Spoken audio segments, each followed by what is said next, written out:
Assalamu alaikum wa rahmatullah. Dear learners, expect you all are fine by the grace of Almighty Allah. I am also fine by the grace of Almighty Allah. Today, I am Muhammad Razaul Karim going to take your English first paper class. The topic of today is lesson 24. This lesson's name is Aesop's Fable. Dear learners, সুপ্রিয় শিক্ষার্থীরা, আশা করি তোমরা পরম করুণাময়ের অশেষ রহমতে ভালো আছো। আলহামদুলিল্লাহ, আমরাও ভালো আছি। আজকের এই অনলাইন ক্লাসে আমি তোমাদেরকে, তোমাদের আব্বু আম্মু, তোমাদের অভিভাবক যারা রয়েছেন এবং আমাদের সৃষ্টি central school and college Jamalpur শাখার ক্লাসগুলো যে সকল ভিউয়ার্স বা দর্শকগণ দেখে থাকেন, তাদের সবাইকে সৃষ্টি central school and college Jamalpur শাখার পক্ষ থেকে আন্তরিক অভিনন্দন এবং স্বাগত জানাচ্ছি। শুরুতেই আমরা শুকরিয়া জানাচ্ছি মহান আল্লাহ পাকের দরবারে যে আল্লাহ পাক রাব্বুল আলামিন এই কোভিড-19 চলাকালীন সময়ে এই মহামারীর মধ্যেও আমাদেরকে সুস্থ রেখেছেন, আমাদেরকে আল্লাহ পাক রাব্বুল আলামিন এখনও বাঁচিয়ে রেখেছেন। সেই মহান প্রতিপালকের দরবারে আমরা শুকরিয়া জ্ঞাপন করি, সবাই বলি আলহামদুলিল্লাহ। আর অন্য ধর্মে যারা আছো তারাও তোমাদের ধর্মীয় দৃষ্টিকোণ থেকে তোমরা মহান সৃষ্টিকর্তার স্তুতি বা প্রশংসা জ্ঞাপন করবে।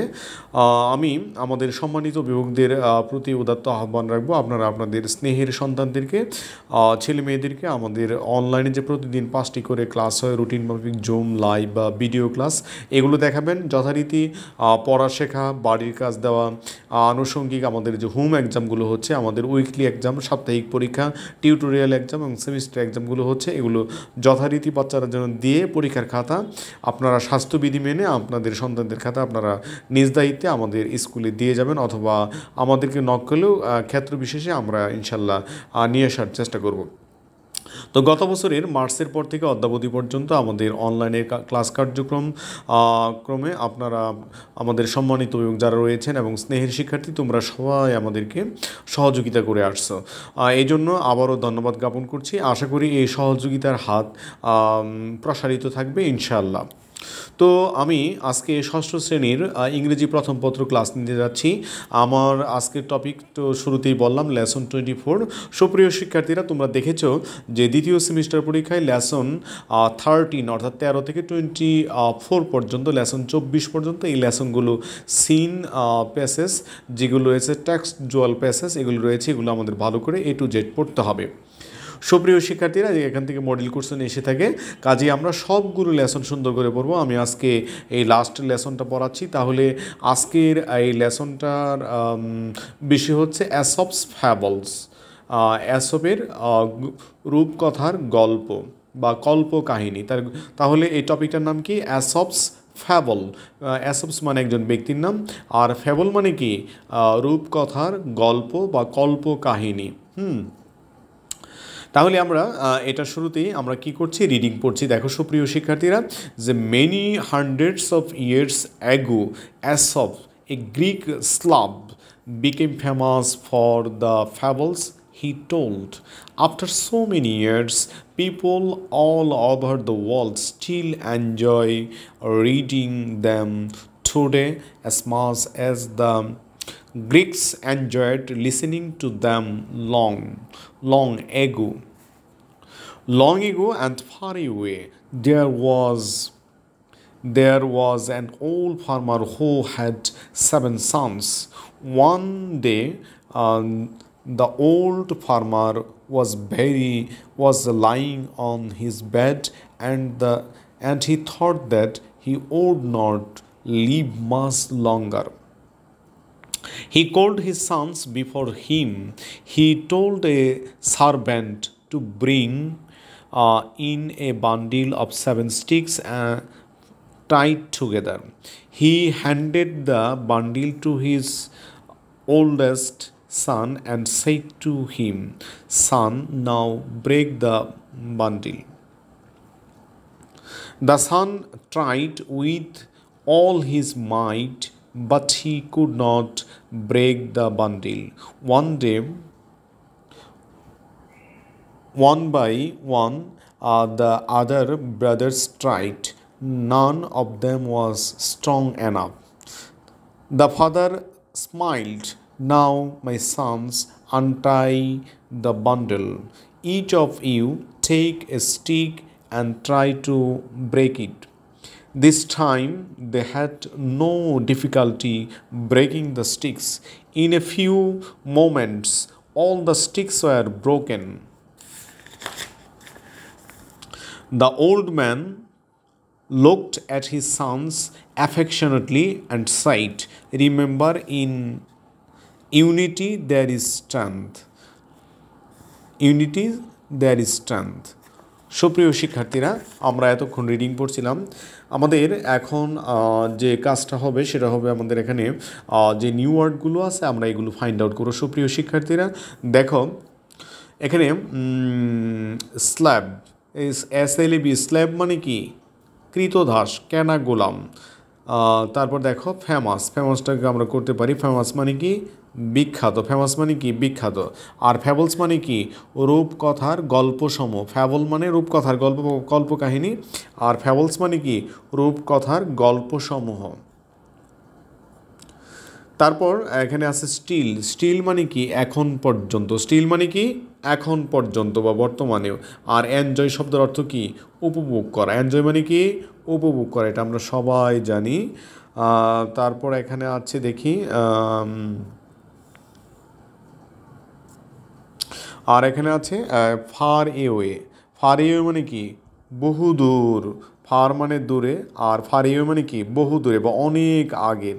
এটা আমরা বলতে পারি লঙ্গার। লঙ্গার মানে কি? দীর্ঘ বা দীর্ঘতম। লঙ্গার মানে কি? দীর্ঘতম। তারপর দেখো সার্ভেন্ট। সার্ভেন্ট মানে কি? চাকর। সার্ভেন্ট মানে কি? কাজের লোক বা চাকর। তারপর আছে বান্ডিল। বান্ডিল মানে কি? আটি। বান্ডিল মানে কি? আটি। আর টুগেদার মানে কি? একত্রে। টুগেদার মানে একত্রে। আর এখানে TIED, টাইট। টাইট মানে কি? বেঁধেছিল। TIE, টাই মানে বাঁধা, আর টাইট মানে কি? বেঁধেছিল। আর ব্রেক মানে ভাঙা, এটা আমরা সবাই জানি। ব্রেক শব্দের অর্থ ভাঙা বা বিরতি, এখানে ভাঙা অর্থে হয়েছে। আর ট্রাইট তো বললামই, বেঁধেছিল। আর এখানে TIED, এই টাইট মানে কি? বেঁধেছিল। আর TRIED, ট্রাইড মানে কি? চেষ্টা করেছিল। TRY, ট্রাই মানে চেষ্টা করা। এই ভার্বের পাস্ট ফর্ম হচ্ছে বা past participle tried. TRID, tried মানে কি? চেষ্টা করেছিল।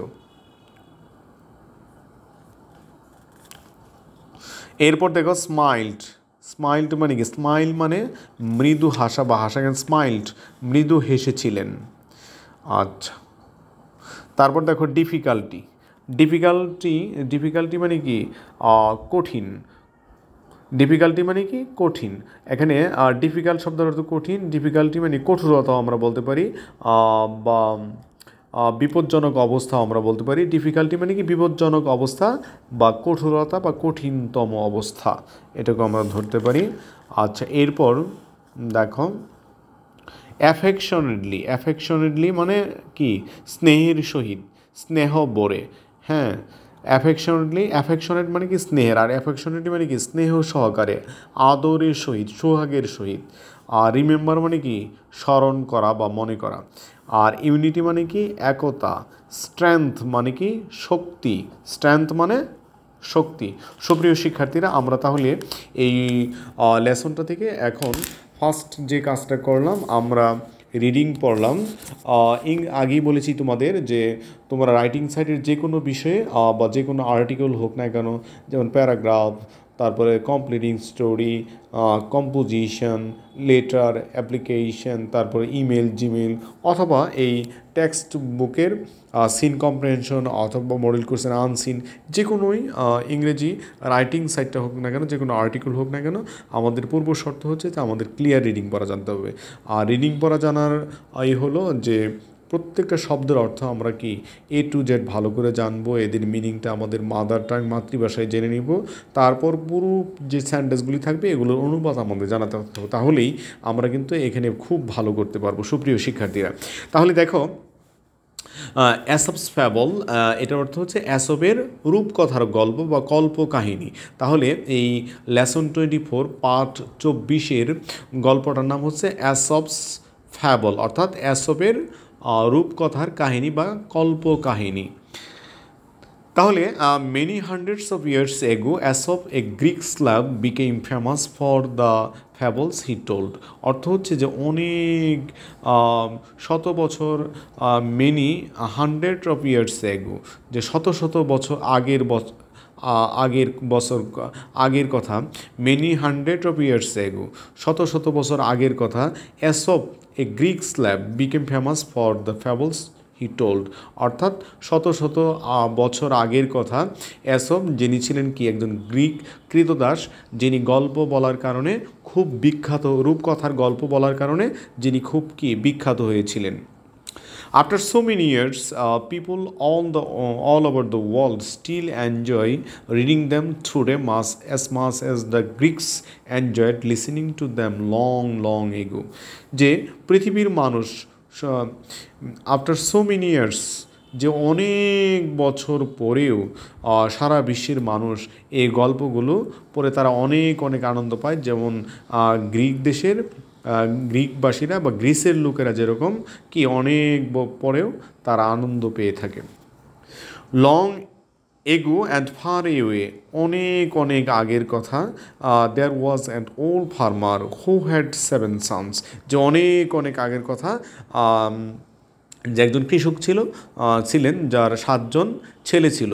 যে one day the old farmer was lying on his bed and he thought that he would not live much longer. তিনি একদা এই বৃদ্ধ কৃষক কী করলেন, তার বিছানায় তিনি শায়িত অবস্থায় আছেন এবং তিনি চিন্তা করলেন যে তিনি আর বেশি দিন বাঁচবেন না। He told his sons before him, তাই তিনি কী করলেন, তার সামনে তাদেরকে ডাকলেন। He told a servant to bring a bundle of 7 sticks tight together, তিনি একজন চাকরকে বললেন, তাদের কাজের একজন লোককে বললেন, তোমরা কি করো, যে 7টা কাঠি এনে একত্রে সেগুলোকে বাঁধো। He handed the bundle to his oldest son, তিনি কী করলেন, যে নিজ হাতে তার বড় ছেলেকে এই বান্ডিলটা দিলেন, আটিটা দিলেন। অ্যান্ড সেড টু হিম, এবং তাকে বললেন, সান নাও ব্রেক দ্য বান্ডিল, যে হে আমার পুত্র, হে আমার বৎস, এখন তুমি কি করো, হে আমার ছেলে, এখন এই বান্ডিলটা আটিটা ভাঙো।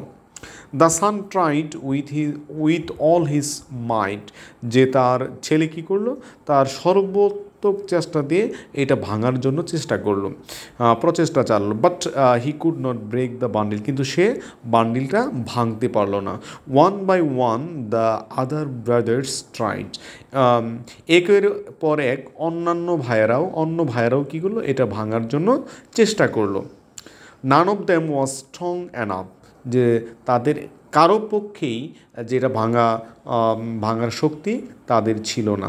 যে none of them was strong enough, যে তাদের কারো পক্ষেই এটা ভাঙা শক্তি ছিল না। দ্য ফাদার স্মাইল্ড, পিতা হাসলেন। নাও মাই সন্স আনটাই দ্য বান্ডিল, পিতা হেসে বলেন যে হ্যাঁ আমার ছেলেরা, এখন এটা খুলে দাও, হ্যাঁ এই বান্ডিলটা কী করো, আটিটা খুলে দাও। Each of you take a stick and try to break it, যে তোমরা প্রত্যেকেই একটি করে কাঠি হাতে নাও এবং ভাঙার চেষ্টা করো। This time they had no difficulty breaking the sticks, যে এই সময় তাদের আর ভাঙার মতো কোনো প্রতিবন্ধকতা, ডিফিকাল্টি মানে কি প্রতিবন্ধকতা বা অসুবিধা, হ্যাঁ ডিফিকাল্ট মানে কি কঠিন, তারপরে হচ্ছে শক্ত অথবা অসুবিধা, এখানে সে সময় তাদের জন্য কোনো আর অসুবিধা বা প্রতিবন্ধকতা ছিল না। এগুলো ভাঙতে তাদের কোনো প্রতিবন্ধকতা সৃষ্টি হলো না।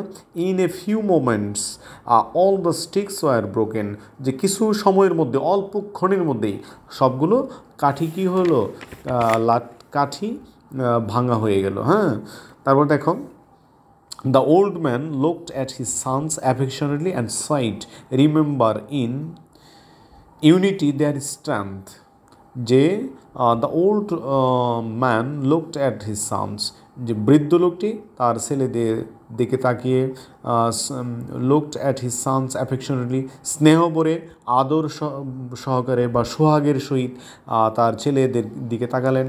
অ্যান্ড সেইড, এবং বললেন যে রিমেম্বার, মনে রাখবে, স্মরণ রাখবে, মনে রাখবে, ইন ইউনিটি, একতার মধ্যে দেয়ার স্ট্যান্ড, যে একতার মধ্যে কী রয়েছে, শক্তি রয়েছে, অর্থাৎ একতাই বল। একতাই হচ্ছে কি শক্তি। তো সুপ্রিয় শিক্ষার্থীরা, আমরা আজকে যে গল্পটি পড়লাম, আসলে এটার এখান থেকে আমাদের অনেক শিখতে হবে যে ইউনিটি স্ট্রেংথ, যে একতাই বল। হ্যাঁ, সমাজে মিলেমিশে থাকলে একটা পরিবারে বা ক্লাসে সবাই মিলেমিশে থাকলে যেরকম যে কোনো কাজকে সহজ করা যায়, এটারই একটা বাস্তব প্রমাণ যে এই কৃষকের 7জন ছেলে ছিল, 7টা কাঠিকে তারা যেমন লাঠিকে একসাথে বাঁধার কারণে ভাঙতে পারলো না, আবার যখন এগুলো খুলে দিয়ে প্রত্যেকে একটা একটা করে নিল, তখন কি তাদের পক্ষে ভাঙা সহজ হলো। তদ্রূপ আমরা যদি আমাদের পরিবারের, আমরা যদি আমাদের সমাজের, আমাদের বিদ্যালয়ের, আমাদের রাষ্ট্রীয়, আমরা সবগুলো কাজ যদি আমরা নিজেরা কী করি, প্রত্যেকেই দায়িত্ব নিই, তাহলে কিন্তু আমাদের এক এক করে সব কিছুই সমাধান হয়ে যাবে। এগুলো থেকে আমাদের শিক্ষা নিতে হবে। শুধু এই লেসনগুলো পড়ে পরীক্ষায় ভালো নাম্বার পাওয়ার জন্য পড়লে হবে না, আমাদের এখান থেকে মোরাল এডুকেশন, নৈতিকতার শিক্ষা নিতে হবে। তাই বলে যে একতাই বল, হ্যাঁ, কেউ কেউ বলে যে 10 মিলে করি কাজ, হারি জিতি নাহিলাস, বিভিন্ন ধরনের কথা প্রচলিত আছে। সুপ্রিয় শিক্ষার্থীরা, আমরা আমাদের বাস্তব জীবনে, আমাদের ডেইলি লাইফে, আমাদের সাংসারিক জীবনে, আমরা সর্বক্ষেত্রেই এই একতাই বলে এই কথাটি আমরা মনে রাখব। আমরা সেটার বাস্তব প্রতিফলন ঘটানোর চেষ্টা করব। করোনা মহামারী যেহেতু চলছে, অতএব তোমরা সবাই স্বাস্থ্যবিধি মেনে চলবে। সবসময় মহান আল্লাহ পাকের দরবারে এই করোনা থেকে বাঁচার জন্য তোমরা, তোমাদের পরিবারবর্গ, আমরাও সবাই আল্লাহর কাছে সাহায্য কামনা করব। আল্লাহ পাক যেন আমাদের এই করোনা মহামারী থেকে রক্ষা করেন, এবং আমাদের যে স্বাভাবিক কার্যক্রম আছে, আমাদের বর্তমানে যে অনলাইন ক্লাস কার্যক্রম আছে, এগুলো আমরা প্রতিনিয়ত দেখব এবং আমাদের পড়ালেখার গতিকে আরও ত্বরান্বিত করব। ধন্যবাদ সবাইকে। আসসালামু আলাইকুম ওয়া রাহমাতুল্লাহ।